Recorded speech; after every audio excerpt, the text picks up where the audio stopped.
Good morning students. बच्चों, हमने कल संधि का इंट्रोडक्शन पढ़ा और समझा था। कुछ एग्जाम्पल भी मैंने आपको दिए थे इसको समझाने के लिए कि संधि किसे कहते हैं। ठीक है, जब दो वर्णों का परस्पर मेल होता है, यानी दो वर्ण जब पास पास आते हैं, मिलते हैं, तो उनमें परिवर्तन होता है, या आप उसे विकार भी कह सकते हो। तो जब ये दो वर्ण परस्पर आपस में मिलते हैं तो उनमें परिवर्तन होता है, उसे ही हम संधि कहते हैं। जैसे कि मान लीजिए कि एक शब्द है हमारे पास विद्यालय, ठीक है, विद्यालय एक शब्द है। अभी हम देखते हैं कि विकार कैसे होता है और कहाँ होता है। ठीक है, विकार कैसे होगा, जब हम इस शब्द का विच्छेद करेंगे तो हमारे दो शब्द बन जाएंगे, विद्या प्लस आलय। ये हमारे दो शब्द बन गए हैं। तो आप देखिए, प्रथम शब्द का अंतिम वर्ण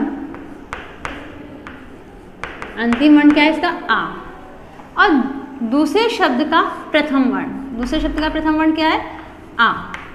ठीक है, तो पहले शब्द का अंतिम वर्ण और दूसरे शब्द का प्रथम वर्ण जब आपस में मिल जाते हैं, इनमें मेल हो जाता है, तो एक विकार उत्पन्न होता है और इसी विकार को हम संधि कहते हैं। यहाँ देखिए, ये विद्यालय शब्द लिखा है, यहाँ पे आप देख सकते हैं कि यहाँ पे विकार उत्पन्न, यानी विकार से मतलब परिवर्तन हो गया है, तो इसे ही हम संधि कहते हैं। यानी दो वर्णों के परस्पर मेल से उसमें उत्पन्न होने वाले परिवर्तन या विकार को हम संधि कहते हैं। अब हम संधि के भेदों के बारे में जान लेते हैं। संधि के तीन भेद होते हैं। पहला होता है स्वर संधि, दूसरा होता है व्यंजन संधि,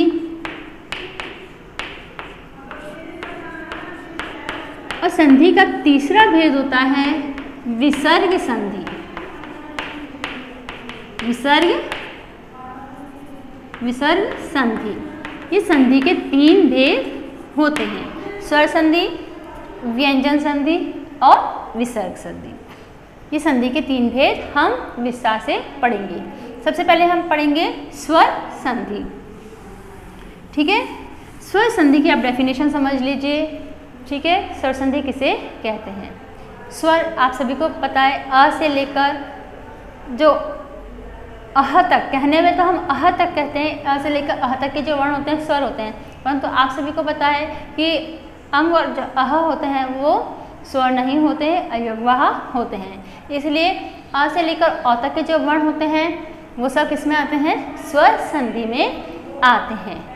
ठीक है, स्वर संधि में क्या होता है, जैसे कि मान लीजिए एक शब्द के द्वारा मैं आपको समझाती हूँ।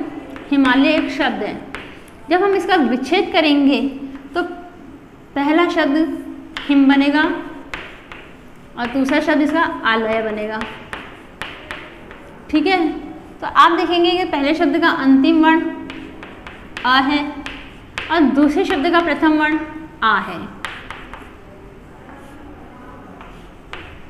ठीक है, आ है, तो यहाँ पर आप देखेंगे कि यहाँ पर दोनों ही स्वर हैं, यानी जब प्रथम वर्ण के अंतिम शब्द भी स्वर हो और दूसरे शब्द का प्रथम वर्ण भी स्वर हो तो वहाँ पर स्वर संधि होती है।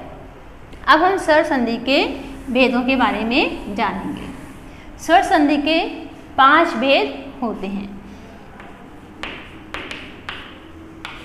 सबसे पहला होता है दीर्घ संधि।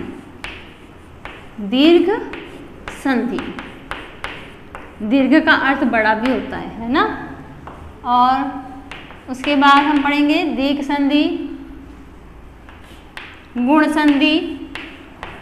ये स्वर संधि के भेद हैं। स्वर संधि के 5 भेद होते हैं, दीर्घ संधि, गुण संधि,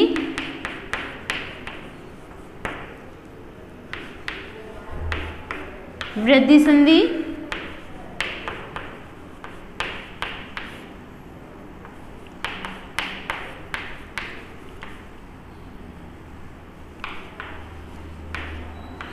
यण संधि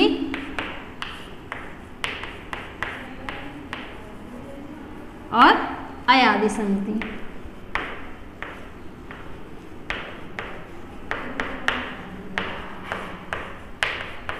ये दीर्घ संधि के 5 भेद होते हैं। ठीक है, इतना आपको समझ में आ गया। अब सबसे पहले हम दीर्घ संधि पढ़ेंगे। दीर्घ संधि क्या होती है? दीर्घ का अर्थ होता है बड़ा, यानी जब दो समान स्वर मिल जाते हैं तो एक बड़ा स्वर बनाते हैं, उसे हम दीर्घ संधि कहते हैं। अर्थात दो समान स्वर मिलकर एक दीर्घ सर्ग का निर्माण करते हैं, उसे हम दीर्घ संधि कहते हैं।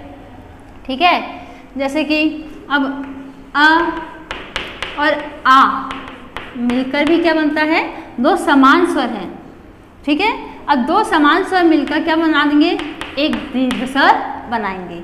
अ और या, यानी पहला शब्द अगर उसका अंतिम वर्ण अ है और दूसरे शब्द का प्रथम वर्ण आ है, तो अ और आ दोनों मिलकर भी क्या बनाएंगे? दीर्घ स्वर बनाएंगे, आ बनाएंगे। ठीक है, इधर आ है और इधर अ है, तब भी आकर दीर्घ स्वर बनेगा आ। ठीक है, इधर आ है और इधर भी आ है, यानी पहला शब्द का अंतिम वर्ण भी आ है और दूसरे शब्द का प्रथम वर्ण भी आ है, तब भी क्या होगा? दीर्घ स्वर का निर्माण होगा। और इधर आ है और इधर अ है, तब भी आपका क्या बनेगा? एक दीर्घ स्वर बनेगा, आ। तो इस प्रकार आप देख रहे हैं कि दो समान स्वर मिलकर एक दीर्घ स्वर्ग की रचना कर रहे हैं। अर्थात कहने का तात्पर्य है कि जब दो समान स्वर आपस में मिल जाते हैं तो मिलकर के एक दीर्घ स्वर बनाते हैं, जिसे हम स्वर संधि का स्वर संधि का भेद दीर्घ संधि होता है। ठीक है, जिसे हम दीर्घ संधि कहते हैं। अब आप एग्जाम्पल के रूप में देख सकते हैं, जैसे कि पहला हम लेते हैं, इसी से रिलेटेड एग्जाम्पल लेते हैं परमाणु। ठीक है, अब आप इसका विच्छेद करेंगे तो क्या बनेगा? परम प्लस अणु, परम प्लस अणु, परम प्लस अणु। तो अब इधर का पहला शब्द का अंतिम वर्ण देखिए अ है और इधर भी देखिए क्या है? अ है, अ। ठीक है, अ और अ मिलकर क्या कर रहे हैं? एक दीर्घ स्वर का निर्माण कर रहे हैं। तो यहाँ पे आप देखिए दीर्घ स्वर आपका आ रहा है। ठीक है,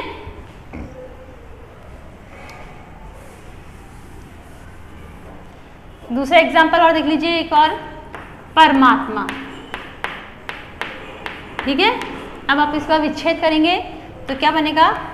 परम प्लस आत्मा। ठीक है, इधर पहले शब्द का अंतिम वर्ण देखिए, इसमें आ स्वर आ रहा है और दूसरे शब्द का प्रथम वर्ण देखिए, इसमें आ रहा है। तो अ और आ मिलकर क्या बन रहा है? आ, परमात्मा।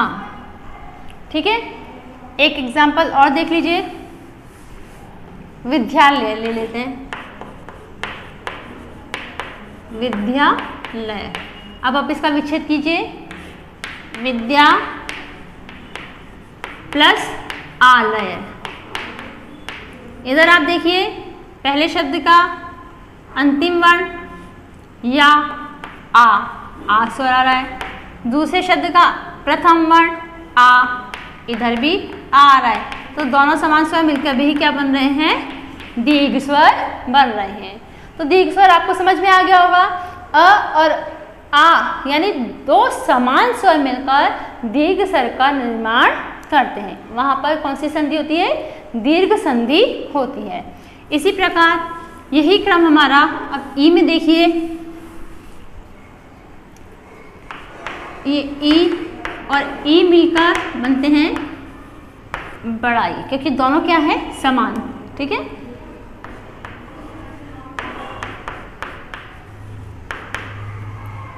इधर देखिए, इधर बड़ा ई है, इधर छोटा ई है, तब भी क्या बनेगा? बड़ा ई ही बनेगा, ई बनेगा। ठीक है,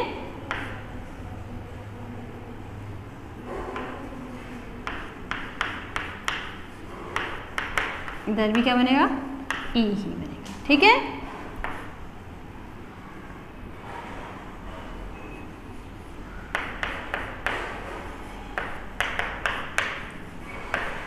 तो यहाँ पे भी आप देख रहे हैं कि समान स्वर मिलकर क्या बना रहे हैं, दीर्घ स्वर बना रहे हैं। ठीक है, ये आपको समझ में आया होगा। एक एग्जाम्पल इसका भी देखते हैं।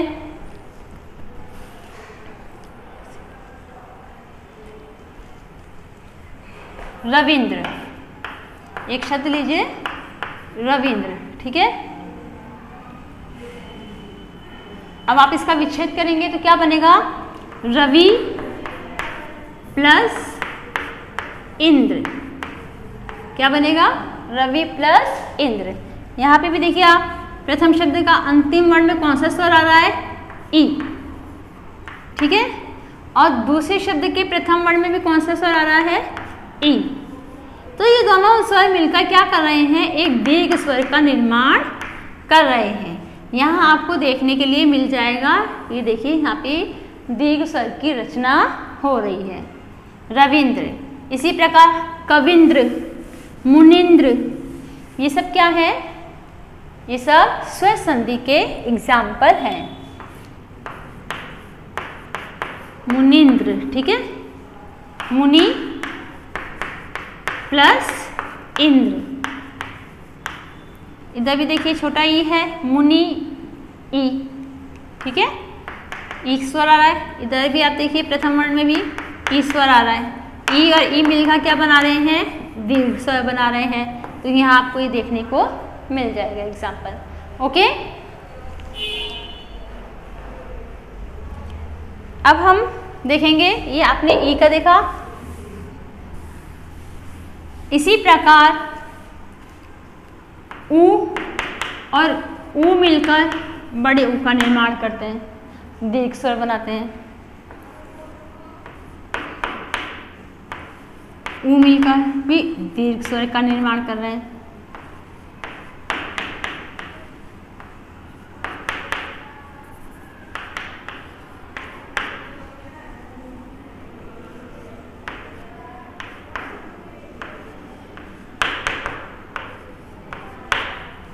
ठीक है, आपने देखा भी, मिलकर आ है ना, ई मिलकर ई।